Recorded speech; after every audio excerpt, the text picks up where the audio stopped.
Dear students, നമ്മളിന്ന് +1 accountancy YouTube class തുടങ്ങുകയാണ്. അതിലാദ്യം നമ്മൾ എന്താണ് പറയാൻ പോകുന്നതെന്ന് വെച്ചാൽ, ഏതൊക്കെ ചാപ്റ്റേഴ്സാണ് ഉള്ളത് എന്നാണ്. എന്ന് പറഞ്ഞാൽ ഏകദേശം 12ഓളം ചാപ്റ്റേഴ്സ് നമുക്ക് പഠിക്കാനുണ്ട്. ഈ 12ഓളം ചാപ്റ്റേഴ്സിൽ 10ഓളം ചാപ്റ്റേഴ്സ്, കൃത്യമായി പറഞ്ഞാൽ അതിൽ തന്നെ 11ഓളം ചാപ്റ്റേഴ്സ് അക്കൗണ്ടൻസിയുമായിട്ട് ഡയറക്റ്റായിട്ട് ബന്ധമുള്ളതാണ്. അതിൽ 9ാമത്തെ ചാപ്റ്ററിനെ 9A എന്നും 9B എന്നും പറഞ്ഞിട്ടുണ്ട്. പിന്നെ 10ാമത്തെ ചാപ്റ്ററുണ്ട്. പിന്നെ 11ാമത്തെ ചാപ്റ്ററും 12ാമത്തെ ചാപ്റ്ററും കമ്പ്യൂട്ടറുമായിട്ട് ബന്ധപ്പെട്ടതാണ്. That is computers in accounting. And last one, that is 12th chapter, database management and accounting system. അത് അക്കൗണ്ടിങ് സിസ്റ്റം കമ്പ്യൂട്ടറുമായിട്ട് ബന്ധപ്പെട്ടിട്ടാണ് അതിനെക്കുറിച്ച് പറയുന്നത്. അപ്പോൾ ഈ 11 ചാപ്റ്റേഴ്സും അക്കൗണ്ടൻസിയുമായിട്ട് ബന്ധപ്പെട്ടിട്ടുള്ളതാണ്. അതിൽ 3 ചാപ്റ്റേഴ്സ് അക്കൗണ്ടിങ്ങിൻ്റെ തിയറിയുമായിട്ട് ബന്ധപ്പെട്ടിട്ടുള്ളതാണ്. അപ്പം ഞാൻ ഓരോ ചാപ്റ്ററിൻ്റെ പേര് വായിക്കാം. ഫസ്റ്റ് ചാപ്റ്റർ എന്ന് പറയുന്നത് introduction to accounting. Second chapter എന്ന് പറയുന്നത് theory base of accounting. Third chapter എന്ന് പറയുന്നത് origin and recording of transactions with GST. പിന്നെ sub division of journals with GST application. Then bank reconciliation statement, trial balance and rectification of errors, depreciation, reserves and provisions, bill of exchange, financial statement first part, financial statements second part, accounts of incomplete records. അപ്പോൾ അങ്ങനെ ഏകദേശം 11ഓളം ചാപ്റ്റേഴ്സാണ് അക്കൗണ്ടിങ്ങുമായിട്ട് നമുക്ക് പഠിക്കാനുള്ളത്. പിന്നെ 11ാമത്തെ അടുത്തത് നമുക്ക് ഇതിനകത്ത് പറഞ്ഞിരിക്കുന്ന 11ാമത്തെ ചാപ്റ്റർ എന്ന് പറയുന്നത് computers in accounting. And last chapter എന്ന് പറയുന്നത് database management and accounting system. ഇത്രയാണ് നമുക്ക് പഠിക്കാനുള്ളത്. അപ്പോൾ ഇതിലെ ആദ്യത്തെ 3 ചാപ്റ്റേഴ്സ്, ഓൾമോസ്റ്റ് 3 ചാപ്റ്റേഴ്സ് കുറേയൊക്കെ നമുക്ക് തിയറി ആയിട്ട് ബന്ധപ്പെട്ടിട്ടുള്ള ഒരു ചാപ്റ്ററാണ്. ഈ അക്കൗണ്ടിങ്ങിൻ്റെ ഒരു പ്രത്യേകത എന്ന് പറയുന്നത്, നമ്മൾ സ്കൂളിൽ 1ാം ക്ലാസ് മുതൽ 10ാം ക്ലാസ് വരെ ഏതെങ്കിലും ഒരു ക്ലാസ്സിൽ പോലും നമ്മൾ പഠിക്കാത്ത ഒരു വിഷയമാണ് അക്കൗണ്ടിങ്. എന്ന് വെച്ചാൽ 10ാം ക്ലാസ് വരെ ഉള്ളവർക്ക് 10ാം ക്ലാസ് നമ്മൾ പഠിച്ചതിൽ ഇത് വളരെ സ്ട്രെയിഞ്ച് ആയിട്ടുള്ളൊരു സബ്ജക്റ്റാണ് എന്ന് പറഞ്ഞാൽ നമ്മൾ ഇതുവരെ പഠിച്ചിട്ടില്ല എന്നർത്ഥം. ബാക്കിയുള്ള സബ്ജക്റ്റുകളിൽ ബഹുഭൂരിപക്ഷവും നമ്മൾ 10ാം ക്ലാസ് വരെ ഏതെങ്കിലും ഒരു വിധേനയെങ്കിലും നമ്മൾ പഠിച്ചിട്ടുള്ള ഒരു സബ്ജക്റ്റായിരിക്കും. നമ്മൾ ഹ്യൂമാനിറ്റീസിൽ എടുക്കുകയാണെങ്കിലും അല്ലെങ്കിൽ നമ്മൾ സയൻസ് ഗ്രൂപ്പിലേക്ക് പോവുകയാണെങ്കിലും നമ്മൾ പഠിക്കാൻ. ഇവിടെ കൊമേഴ്സ് ഗ്രൂപ്പ് എടുക്കുമ്പോൾ എല്ലാ സബ്ജക്ട്സും തന്നെ ഒരു രീതിയിൽ അല്ലെങ്കിൽ മറ്റൊരു രീതിയിൽ നമുക്ക് സ്ട്രെയിഞ്ച് ആയിട്ടുള്ള ഒരു സബ്ജക്റ്റാണ്. അത് നമ്മൾ 10ാം ക്ലാസ് വരെ പഠിച്ചിട്ടില്ല. 11ാം ക്ലാസ് മുതലാണ് അതിൻ്റെ പഠനം തുടങ്ങുന്നത്. അപ്പോൾ അക്കൗണ്ടൻസിയെക്കുറിച്ച് നമ്മൾ ഒന്നുകൂടെ പറയുകയാണെങ്കിൽ വളരെയധികം വൈഡർ സ്കോപ്പുള്ള ഒരു മേഖലയാണ്.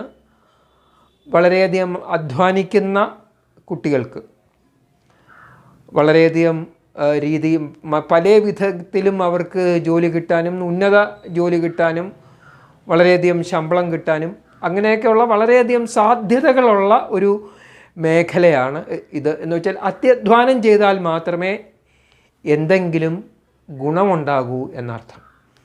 എന്ന് പറഞ്ഞു കഴിഞ്ഞാൽ അതിൻ്റെ അർത്ഥം, ഈ +2 നിങ്ങൾ പഠിച്ചു കഴിഞ്ഞാൽ, 11ാം ക്ലാസ്സും 12ാം ക്ലാസ് കഴിച്ചു കഴിഞ്ഞാൽ നിങ്ങൾക്ക് BCom നമുക്ക് പോകാൻ പറ്റും. ബി കോമിലേക്ക് പോയതിന് ശേഷം നമുക്ക് മറ്റ് 3 ടൈപ്പുള്ള പ്രൊഫഷണൽ കോഴ്സസ് ഉണ്ട് ഇതുമായിട്ട് ബന്ധപ്പെട്ടിട്ട്. അതിലൊന്ന് കമ്പനി സെക്രട്ടറിഷിപ്പാണ്, മറ്റൊന്ന് കോസ്റ്റ് ആൻഡ് മാനേജ്മെൻറ്റ് അക്കൗണ്ട്സ് ആണ്, മറ്റൊന്ന് എല്ലാവർക്കും തന്നെ അറിയാവുന്നതുപോലെ ചാർട്ടേഡ് അക്കൗണ്ടൻസ് ആണ്. അപ്പോൾ ഇത്രയും മേഖലകളിലേക്ക് നമുക്ക് പോകാൻ പറ്റും. പക്ഷേ ഇത്രയും മേഖലയിലേക്ക് പോകാൻ പറ്റും എന്ന് പറഞ്ഞുകൊണ്ട് കാര്യമില്ല. അതികഠിനമായി തന്നെ അധ്വാനിച്ചാൽ മാത്രം നമുക്ക് ലഭ്യമാകുന്ന 3 ഡിഗ്രീസാണ് ഞാൻ ഈ പറഞ്ഞ കമ്പനി സെക്രട്ടറിഷിപ്പായാലും ശരി, cost and management accounting degree ആയാലും ശരി, അതുപോലെ തന്നെ ചാർട്ടേഡ് അക്കൗണ്ടൻറ്റ് ഡിഗ്രി ആയാലും അതൊരു പ്രൊഫഷണൽ കോഴ്സാണ്. വളരെയധികം പഠിച്ചാൽ മാത്രമേ നമുക്ക് കിട്ടുകയുള്ളൂ. കിട്ടിയാൽ വളരെ എന്താ പറയുക, നമുക്ക് വളരെ ഒരു ഹൈ പൊസിഷൻ, സമൂഹത്തിൽ നമുക്ക് നല്ലൊരു പൊസിഷൻ കിട്ടും. അപ്പോൾ ഞാൻ പറഞ്ഞത് എന്താണെന്ന് വെച്ച് കഴിഞ്ഞാൽ എല്ലാവർക്കും തന്നെ അത് നേടാൻ പറ്റില്ല. കഠിനമായി അധ്വാനിക്കുന്ന വിദ്യാർത്ഥികൾക്ക് മാത്രമേ അത് നേടാൻ സാധിക്കൂ. കഠിനമായി അധ്വാനിക്കുക, ആദ്യമായി പഠിക്കുന്ന സബ്ജക്റ്റാണ്, അതിൻ്റേതായ പ്രാധാന്യം കൊടുത്ത് പഠിക്കുക. തുടർന്ന് ഹയർ സ്റ്റഡീസിലേക്ക് പോകാൻ നമുക്ക് കഠിനമായി, അത് ഏത് വിഷയമായാലും ശരി, വിശിഷ്യ ഞാൻ ഈ പറഞ്ഞ വിഷയങ്ങളും കോഴ്സസുകളിലേക്കുള്ള വിഷയങ്ങളും നമ്മൾ കഠിനമായി അധ്വാനിച്ചാൽ മാത്രമേ സ്വായത്തമാക്കാൻ സാധിക്കുകയുള്ളൂ എന്ന് പറഞ്ഞുകൊണ്ട് നമുക്ക് ഫസ്റ്റ് ഇയർ അക്കൗണ്ടൻസി ക്ലാസ്സിലേക്ക് കടക്കാം. അക്കൗണ്ടിങ് എന്ന് പറയുന്നതിൻ്റെ ആവശ്യം എപ്പോഴാണ് നമുക്ക് വന്നത് എന്ന് ചോദിച്ചാൽ ബാർട്ടർ സിസ്റ്റത്തിൽ നിന്ന് മാറി, എന്ന് വെച്ചാൽ വസ്തുക്കൾക്ക് പകരം വസ്തുക്കൾ കൊടുക്കുന്ന ആ ഒരു വിപണന സമ്പ്രദായത്തിൽ നിന്ന് മാറി മോണിറ്ററി എക്സ്ചേഞ്ച് വഴി സാധന സാമഗ്രികൾ വാങ്ങിക്കുകയും വിൽക്കുകയും ചെയ്യുന്ന ആ ഒരു സാമൂഹ്യ അന്തരീക്ഷം നിലനിൽക്കുന്ന സമയത്താണ്, അല്ലെങ്കിൽ തുടങ്ങിയ സമയത്താണ് ഈ അക്കൗണ്ടിങ്ങിൻ്റെ പ്രാധാന്യം വരുന്നത്. അതുകൊണ്ട് തന്നെ പെട്ടെന്ന് തന്നെ വ്യാവസായികമായും വാണിജ്യപരമായും ഒക്കെ മുന്നിൽ വന്ന് നിന്ന രാജ്യങ്ങളിൽ പാശ്ചാത്യ ദേശത്തുള്ള രാജ്യങ്ങളായിരുന്നു മുന്നിലുണ്ടായിരുന്നത്. അതിൽ തന്നെ ഇറ്റലി അന്നത്തെ കാലത്ത് വളരെയധികം മുന്നിലുള്ള ഒരു രാജ്യമായിരുന്നു. അങ്ങനെ വാണിജ്യങ്ങൾ എന്ന് വെച്ചാൽ ക്രയവിക്രയങ്ങൾ, പണം കൊടുത്ത്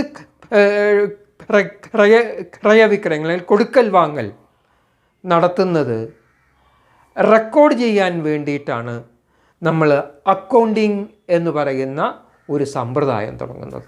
ഈ സമ്പ്രദായം തുടങ്ങുന്നത് ആദ്യമായിട്ട് ഒരു ഇറ്റലിക്കാരനായ ഗണിതശാസ്ത്രജ്ഞനാണ് തുടങ്ങുന്നത്. അദ്ദേഹം ഒരു ഗണിതശാസ്ത്രജ്ഞനായിരുന്നു എന്നുള്ളതാണ് അതിൻ്റെ രസകരമായ മറ്റൊരു വസ്തുത. അദ്ദേഹത്തിൻ്റെ പേര് ലൂക്ക പച്ചോളി എന്നാണ്. അദ്ദേഹത്തിൻ്റെ ജീവിതകാലത്തെക്കുറിച്ച് കുറച്ച് തർക്കമുണ്ടെങ്കിലും വളരെ ചുരുങ്ങിയ ഉള്ള വ്യത്യാസം മാത്രമേ ഉള്ളൂ. ചിലവർ അദ്ദേഹത്തിൻ്റെ ജനിച്ച വർഷം 1445 എന്ന് പറയും, ചിലവർ 1447 എന്ന് പറയും. അദ്ദേഹം മരിച്ചത് 1510 എന്നാണ് ചിലയിടങ്ങളിൽ അത് 1517. അദ്ദേഹം ഇറ്റലിയിലെ ഫ്ലോറൻസിലാണ് ജനിച്ചത്. അക്കൗണ്ടിങ്ങിന് ശാസ്ത്രീയമായ അടിസ്ഥാനം നൽകിയത് ഈ ലൂക്ക പച്ചോളി എന്ന് പറയുന്ന അദ്ദേഹമാണ്. അദ്ദേഹം എഴുതിയ ഡബിൾ എൻട്രി ബുക്ക് കീപ്പിംഗ് എന്ന് പറയുന്ന പുസ്തകമാണ് ഒരു അക്കൗണ്ടിങ്ങിന് ശാസ്ത്രീയമായ അടിത്തറ പാകിയത്. ആ പുസ്തകത്തിനെ ചുവട് പിടിച്ചിട്ടാണ് ഇതുവരയ്ക്കും പുരോഗതി പ്രാപിച്ച അക്കൗണ്ടിങ്ങിൻ്റെ അടിസ്ഥാന ശില എന്ന് നമുക്ക് പറയാവുന്നത്. അക്കൗണ്ടിങ് എന്തിനാണ് തുടങ്ങിയതെന്ന് ചോദിച്ചാൽ, പണം കൈമാറ്റം ചെയ്യുമ്പോൾ, സാധന സാമഗ്രികൾ വിൽക്കുകയും വാങ്ങുകയും ചെയ്യുമ്പോൾ ഈ പണം എന്നുള്ള ഉപാധി വരുന്നതിന് മുമ്പ് അത് ബാർട്ടർ സിസ്റ്റത്തിലായിരുന്നു അത് കൈമാറ്റം നടത്തിയിരുന്നത്. ചക്കയ്ക്ക് പകരം തേങ്ങ, തേങ്ങയ്ക്ക് പകരം മാങ്ങ, മാങ്ങയ്ക്ക് പകരം മരിച്ചീനി, അങ്ങനെയുള്ള സമ്പ്രദായത്തിലായിരുന്നു അന്നത്തെ കാലം. 1 കിലോ നെല്ലിന് പകരം, അല്ലെങ്കിൽ ഒരളവ് നെല്ലിന് പകരം കുറച്ച് ഗോതമ്പ്, അങ്ങനെയുള്ളൊരു സമ്പ്രദായത്തെയാണ്, സാധനങ്ങൾക്ക് പകരം സാധനം എന്നുള്ള സമ്പ്രദായത്തെയാണ് ബാർട്ടർ സിസ്റ്റം എന്ന് പറയുന്നത്. പക്ഷേ പണം, രൂപ അല്ലെങ്കിൽ പണം കണ്ടുപിടിച്ചതിന് ശേഷമാണ് നമ്മൾക്ക് നമുക്കില്ലാത്ത ഏത് സാധനവും നമുക്ക് വാങ്ങാൻ പറ്റുന്നത്. അതേസമയം ബാർട്ടർ സിസ്റ്റത്തിൽ നമുക്ക് ഏത് വ്യക്തിക്കാണോ നമ്മുടെ സാധനം വേണ്ടത് എന്നത് നമ്മൾ അന്വേഷിച്ച് ചെന്ന് കണ്ടെത്തണമായിരുന്നു. പക്ഷേ രൂപയെ സംബന്ധിച്ചിടത്തോളം, പണത്തെ സംബന്ധിച്ചിടത്തോളം എല്ലാവർക്കും അത് ആവശ്യമായതിനാൽ നമ്മൾ ആരെയും അന്വേഷിച്ച് പോകേണ്ട കാര്യമില്ല. നമ്മൾ ഏത് കടയിലാണോ അല്ലെങ്കിൽ ഏത് വ്യക്തിയുടെ കയ്യിലാണോ നമുക്കാവശ്യമുള്ള സാധന സാമഗ്രികളും വസ്തുക്കളുമുള്ളത്, അത് നമുക്ക് ഈ പണം കൊടുത്ത് വാങ്ങാവുന്നതാണ്. അപ്പോൾ എന്താണ് സംഭവിക്കുന്നതെന്ന് ചോദിച്ചു കഴിഞ്ഞാൽ, നമ്മൾ ഈ പണം കൈമാറ്റം ചെയ്യുന്നത് നമ്മൾ എപ്പോഴും തന്നെ നമ്മളത് അക്കൗണ്ട് ചെയ്തിരിക്കണം, വരവ് വെച്ചിരിക്കണം, അല്ലെങ്കിൽ അത് നമ്മൾ എഴുതി വച്ചിരിക്കണം എന്നർത്ഥം. വരവ് ചിലവുകൾ എഴുതി വച്ചിരിക്കണം എന്ന് സാരം. എത്രയാണോ നമുക്ക് രൂപയായിട്ട് കിട്ടുന്നത്, എത്രയാണോ നമ്മൾ രൂപയായിട്ട് ചെലവഴിക്കുന്നത്, അത് നമ്മൾ കൃത്യമായി എഴുതി വച്ചില്ല എന്നുണ്ടെങ്കിൽ അത് നമ്മളെ സാമ്പത്തികമായ ബുദ്ധിമുട്ടിലേക്ക്, അത് വ്യക്തികളായാലും ശരി, ചെറിയ കടകളായാലും ശരി, ഇടത്തരം കടകളായാലും ശരി, വലിയ കടകളായാലും ശരി, ആഗോള ഭീമന്മാരായിട്ടുള്ള വ്യവസായ ശാലകളായാലും ശരി, വരവ് ചിലവ് കണക്ക്, പണത്തിൻ്റെ വരവും പോക്കും നമ്മൾ കൃത്യമായി എല്ലാ ദിവസവും റെക്കോർഡ് ചെയ്ത് വെച്ചില്ലെങ്കിൽ അത് സാമ്പത്തികമായി നമ്മളെ പരാജയപ്പെടുത്തും എന്നുള്ള കാര്യത്തിൽ യാതൊരു സംശയവുമില്ല. അതിനെ തുടർന്നാണ് അക്കൗണ്ടിങ് എന്ന് പറയുന്ന ഒരു സമ്പ്രദായം തുടങ്ങുന്നത്. അപ്പോൾ വരവ് ചെലവ് കണക്കുകൾ, കൃത്യമായി വരവ് ചെലവ് കണക്കുകൾ എഴുതാൻ, അത് ഒരു വ്യക്തിയുടെ ആകാം, ഒരു ചെറിയ കടയുടെ ആകാം, കുറച്ചുകൂടെ വലിയ കടകളെ ആകാം, ഒരു ഫാക്ടറിയുടെ ആകാം, ഭീമന്മാരായ ഫാക്ടറികളുടെ ആകാം, ഏത് ടൈപ്പുള്ളതായാലും ശരി, അവിടെ അത്തരം വരവ് ചെലവുകൾ നമ്മൾ കൃത്യമായി എഴുതിയില്ല എന്നുണ്ടെങ്കിൽ നമ്മുടെ സാമ്പത്തികമായ അടിത്തറ തകർന്നു പോകും എന്നുള്ള കാര്യത്തിൽ യാതൊരു സംശയവുമില്ല. അപ്പോൾ നമ്മളിവിടെ അക്കൗണ്ടിങ് എന്ന് പറയുമ്പോൾ ഇവിടെ നമ്മൾ കണക്കാക്കുന്നത് ബിസിനസ്സുമായിട്ട് ബന്ധപ്പെട്ടിട്ടാണ്. അപ്പോൾ ബിസിനസ്സിൻ്റെ ലാംഗ്വേജ്, ഭാഷ എന്ന് പറയുന്നത് അക്കൗണ്ടിങ് ആണ്. എന്തുകൊണ്ടാണ് ബിസിനസ്സിൻ്റെ ലാംഗ്വേജ് എന്ന് പറയുന്നതെന്ന് ചോദിച്ചു കഴിഞ്ഞാൽ, അക്കൗണ്ടിങ്ങിനെ എന്തുകൊണ്ടാണ് ബിസിനസ്സിൻ്റെ ലാംഗ്വേജ് എന്ന് പറയുന്നത് എന്ന് ചോദിച്ചാൽ, അത് ഒരു ലാംഗ്വേജ് എന്തിനാണ്? ഞാനിപ്പോൾ മലയാളം പറയുന്നത് നിങ്ങൾക്ക് മനസ്സിലാകുന്നു, അതവിടെ കമ്മ്യൂണിക്കേഷനാണ് എന്ന് സാരം. കമ്മ്യൂണിക്കേഷൻ ആരുമായിട്ടാണ്? കേൾക്കുന്ന ഒരു വ്യക്തിയുമായിട്ടാണ് കമ്മ്യൂണിക്കേഷൻ. എനിക്കറിയാവുന്ന ഒരു ഭാഷ, അത് ഏത് ഭാഷയാണ്, ഇപ്പം എനിക്കൊരു കന്നഡ ഭാഷ അറിയാമെങ്കിൽ ആ ഭാഷ നിങ്ങളോട് പറഞ്ഞാൽ അത് നിങ്ങൾക്ക് മനസ്സിലാവണമെന്നില്ല. അപ്പോൾ അക്കൗണ്ടിങ് എന്ന് പറയുന്നത് ബിസിനസ്സിൻ്റെ ഭാഷയാണ്. ആ ഭാഷ എന്തിനാണെന്ന് ചോദിച്ചു കഴിഞ്ഞാൽ അത് കമ്മ്യൂണിക്കേഷനുമാണ്. ഈ കമ്മ്യൂണിക്കേഷൻ ആരൊക്കെ തമ്മിലാണ്? ആർക്ക് വേണ്ടിയിട്ടാണ് ഈ കമ്മ്യൂണിക്കേഷൻ? അപ്പോൾ അക്കൗണ്ടിങ്ങിൻ്റെ ഉദ്ദേശം എന്ന് പറയുന്നത് കമ്മ്യൂണിക്കേഷനാണ്. ആ കമ്മ്യൂണിക്കേഷൻ ആർക്ക് വേണ്ടിയിട്ടാണ് എന്ന് ചോദിച്ചു കഴിഞ്ഞാൽ ഈ അക്കൗണ്ടിങ് എന്ന് പറയുന്ന കമ്മ്യൂണിക്കേഷൻ ഭാഷ ആ ബിസിനസ് കൺസേണിൽ താല്പര്യമുള്ള വ്യക്തികൾക്ക് എന്നർത്ഥം. ആ ബിസിനസ് കൺസേണിൻ്റെ താല്പര്യമുള്ള വ്യക്തികൾക്കാണ് അക്കൗണ്ടിങ് എന്ന് പറയുന്ന ഭാഷ ഉപയോഗിക്കുന്നത്. ഏതൊക്കെ വ്യക്തികൾക്കാണ് താല്പര്യം ഏതൊക്കെ വ്യക്തികളെന്ന് ചോദിച്ചു കഴിഞ്ഞാൽ ആ ബിസിനസ് കൺസേണിൻ്റെ ആ കച്ചവട സ്ഥാപനത്തിൻ്റെ ഉടമസ്ഥർക്കും മറ്റ് താല്പര്യമുള്ള വ്യക്തികൾക്കും എന്ന് പറഞ്ഞു കഴിഞ്ഞാൽ അതിൻ്റെ അർത്ഥം ആ ബിസിനസ് കൺസേണിൽ താല്പര്യമുള്ളവർ അകത്തുള്ളവരുമാകാം പുറമേ ഉള്ളവരുമാകാം. സാധാരണഗതിയിൽ അകത്തുള്ളവരാരെന്ന് ചോദിച്ചു കഴിഞ്ഞാൽ ആ ബിസിനസ് കൺസേണിൻ്റെ ഉടമസ്ഥരാണ്. പിന്നീട് ആർക്കൊക്കെയാണ് താല്പര്യമെന്ന് ചോദിച്ചു കഴിഞ്ഞാൽ ആ ബിസിനസ് കൺസേണിൽ ആരെങ്കിലും പണം കടം കൊടുത്തിട്ടുണ്ടെങ്കിൽ അവർക്ക്, അതുപോലെ തന്നെ ഗവൺമെൻറ്റൽ അതോറിറ്റീസിനും ആ പർട്ടിക്കുലർ ബിസിനസ് കൺസേണിൻ്റെ അക്കൗണ്ടിങ്ങിൽ ആ ബിസിനസ് കൺസേണിന് താല്പര്യം കാണും.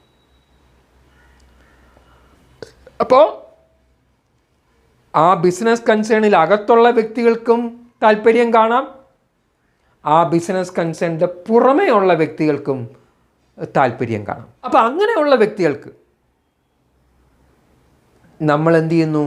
ഈ അക്കൗണ്ടിങ് പ്രകാരം ആ ബിസിനസ് കൺസേണിൻ്റെ കാര്യങ്ങളെക്കുറിച്ച് കമ്മ്യൂണിക്കേറ്റ് ചെയ്യുന്നു. അപ്പോൾ അക്കൗണ്ടിങ്ങിൻ്റെ പ്രധാനപ്പെട്ട ഉദ്ദേശം എന്ന് പറയുന്നത് it is the communication of the activities of A particular business concern എന്നർത്ഥം. അപ്പോൾ ഇവിടെ ബിസിനസ് കൺസേണിൻ്റെ എന്താണ് താല്പര്യം വരിക? സാധാരണഗതിയിൽ ഏത് ബിസിനസ് കൺസേണിനെ സംബന്ധിച്ചിടത്തോളം അതിൻ്റെ അടിസ്ഥാനപരമായ ലക്ഷ്യമെന്ന് പറയുന്നത് ലാഭമുണ്ടാക്കുക, പ്രോഫിറ്റ് ജനറേഷൻ, ലാഭമുണ്ടാക്കുക എന്നത് തന്നെയാണ് ഏത് ബിസിനസ് കൺസേണിൻ്റെയും അടിസ്ഥാനപരമായ ലക്ഷ്യം, ലാഭമുണ്ടാക്കുക എന്നുള്ളതാണ്. അപ്പം അങ്ങനെ ഉണ്ടാക്കുന്ന ലാഭത്തെക്കുറിച്ച് ഉടമസ്ഥരറിയണം, അതിന് പണം കടം കൊടുത്തവരറിയണം, അതിന് സാങ്ഷൻ കൊടുത്ത ഗവൺമെൻറ് അറിയണം, അല്ലെങ്കിൽ ഗവൺമെൻറ് ഏജൻസീസ് അറിയണം. അപ്പോൾ അങ്ങനെ എന്താണ് ആ പർട്ടിക്കുലർ ബിസിനസ് കൺസേണിൻ്റെ നെറ്റ് റിസൾട്ട് ഓഫ് ട്രേഡിംഗ്? ആ ഒരു പർട്ടിക്കുലർ ഇയറിൽ നമ്മൾ ബിസിനസ് നടത്തി ആ ബിസിനസ്സിൽ നിന്ന് എത്രത്തോളം നമുക്ക് ലാഭമാണോ സംഭവിച്ചത് അതോ നഷ്ടമാണോ സംഭവിച്ചത് എന്നറിയാൻ നമ്മൾ അക്കൗണ്ടിങ്ങിനെ ആശ്രയിച്ചേ മതിയാകും. അപ്പോൾ അക്കൗണ്ടിങ്ങിനെ ആശ്രയിക്കുമ്പോൾ നമുക്ക് രണ്ട് രീതിയിലുള്ള കാര്യങ്ങളെക്കുറിച്ചാണ് നമുക്കറിയേണ്ടത്. ഒന്ന്, ഞാൻ നേരത്തെ പറഞ്ഞതുപോലെ ആ ബിസിനസ് കൺസേണിൻ്റെ ബിസിനസ് നടത്തിയിട്ടുള്ള നെറ്റ് റിസൾട്ട് എന്താണെന്ന് ചോദിച്ചു കഴിഞ്ഞാൽ അത് ഒന്നുകിൽ നെറ്റ് പ്രോഫിറ്റ് ആയിരിക്കാം, അറ്റാദായമായിരിക്കാം, അല്ലെങ്കിൽ നഷ്ടമായിരിക്കാം. അതെന്താണ് എന്ന് നമ്മൾ അറിയണം. രണ്ടാമത്തെ കേസ് എന്താണെന്ന് ചോദിച്ചു കഴിഞ്ഞാൽ ആ ബിസിനസ് കൺസേണിൻ്റെ ഫിനാൻഷ്യൽ പൊസിഷൻ എന്താണ് എന്നറിയണം.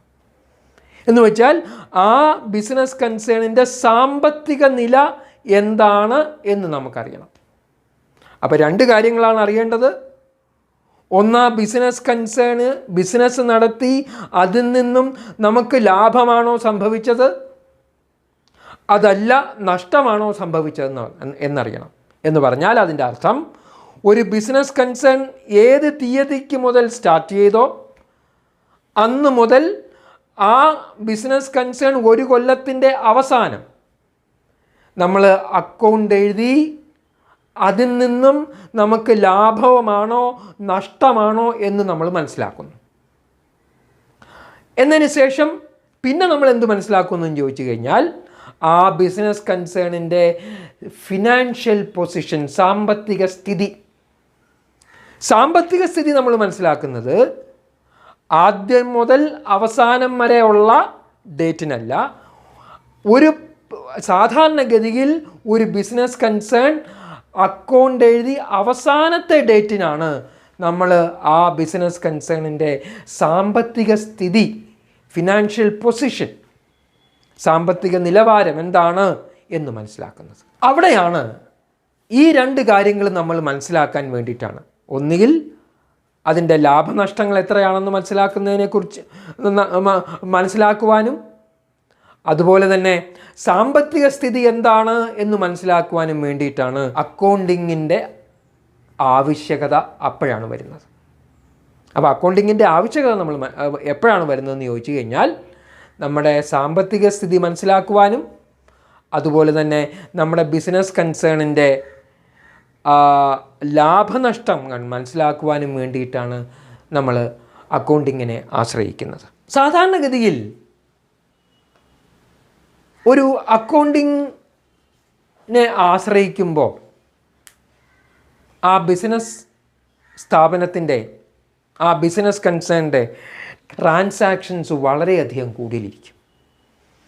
ന്യൂമറസ് ട്രാൻസാക്ഷൻസ് ഉണ്ടെങ്കിലാണ് നമ്മൾ ആ ട്രാൻസാക്ഷൻസ് നമ്മൾ എന്ത് ചെയ്യണം, റെക്കോർഡ് ചെയ്യണം. ഒരു ചെറിയ ബിസിനസ് കൺസേണിനെ സംബന്ധിച്ചിടത്തോളം അതൊരു വിഷയമുള്ള കാര്യമല്ല. നമ്മളൊരു ഉന്തുവണ്ടിയിൽ പച്ചക്കറി വിൽക്കുന്ന ഒരു വ്യക്തിയെ സംബന്ധിച്ചിടത്തോളം അയാൾ കണക്കെഴുതി വെക്കണം എന്ന് നമ്മൾ നിഷ്കർഷിക്കാൻ പാടില്ല. അതിൻ്റെ ആവശ്യമില്ല താനും. അയാൾക്ക് ഏകദേശം അറിയാം, ഇത്ര രൂപയ്ക്ക് ഇന്ന് സാധനം വാങ്ങിച്ചു, ഇത്ര രൂപയ്ക്ക് ഇന്ന് വിറ്റു, അപ്പോൾ വിറ്റ വില കൂടുതലാണെങ്കിൽ നമുക്ക് ലാഭം കിട്ടും, വിറ്റ വില കുറവാണെങ്കിൽ നമുക്ക് നഷ്ടമായിരിക്കും സംഭവിക്കുക. അത് നമുക്ക് പെട്ടെന്ന് തന്നെ മനസ്സിലാക്കാവുന്ന കാര്യങ്ങളേ ഉള്ളൂ.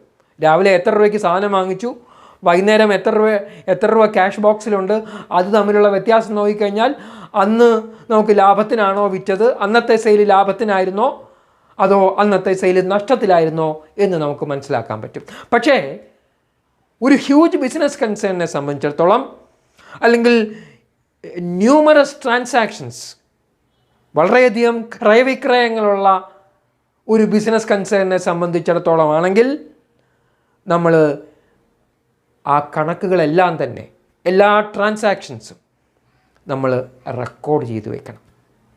ആ റെക്കോർഡ് ചെയ്യാൻ വേണ്ടിയിട്ടാണ് നമ്മൾ അക്കൗണ്ടിങ്ങിനെ ആശ്രയിക്കുന്നത്. അപ്പോൾ ഒരു കാര്യം നമ്മൾ മനസ്സിലാക്കേണ്ടത് എന്താണെന്ന് വെച്ചാൽ, അക്കൗണ്ടിങ്ങിനെ ആശ്രയിക്കുന്നതിൻ്റെ പ്രധാനപ്പെട്ട കാരണം നമ്മൾ ആ ബിസിനസ് കൺസേണിനെ സംബന്ധിച്ചിടത്തോളം ന്യൂമറസ് ആയിട്ടുള്ള ട്രാൻസാക്ഷൻസ് കാണും. അങ്ങനെ ന്യൂമറസ് ആയിട്ടുള്ള ട്രാൻസാക്ഷൻസ് എല്ലാം തന്നെ നമുക്ക് മനഃപ്പാഠമാക്കി വെക്കാൻ സാധിക്കില്ല. അങ്ങനെ മനഃപ്പാഠമാക്കി വെക്കാൻ സാധിക്കാത്തത് കൊണ്ട് തന്നെ നമ്മളതിനെ എന്ത് ചെയ്യണം, അക്കൗണ്ട് ചെയ്യണം. അതിനു വേണ്ടിയിട്ടാണ് നമ്മൾ അക്കൗണ്ടിങ്ങിനെ ആശ്രയിക്കുന്നത്.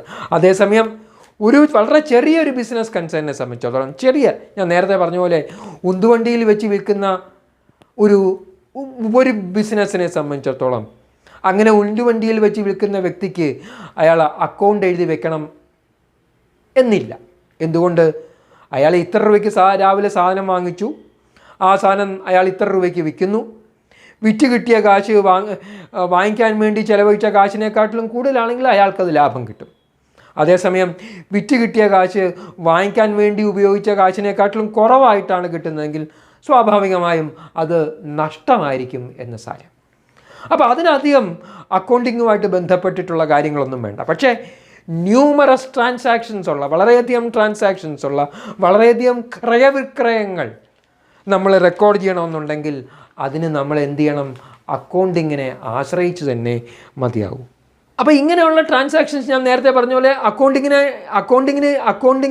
ചെയ്യേണ്ടി വരുന്നത് എന്തുകൊണ്ട് എന്ന് ചോദിച്ചാൽ, ഈ ട്രാൻസാക്ഷൻസ് എല്ലാം തന്നെ നമ്മുടെ ഓർമ്മയിൽ ഇരിക്കണമെന്നില്ല. അതുകൊണ്ടാണ് നമ്മൾ ആ ട്രാൻസാക്ഷൻസ് എല്ലാം തന്നെ നമ്മൾ റെക്കോർഡ് ചെയ്യുന്നു.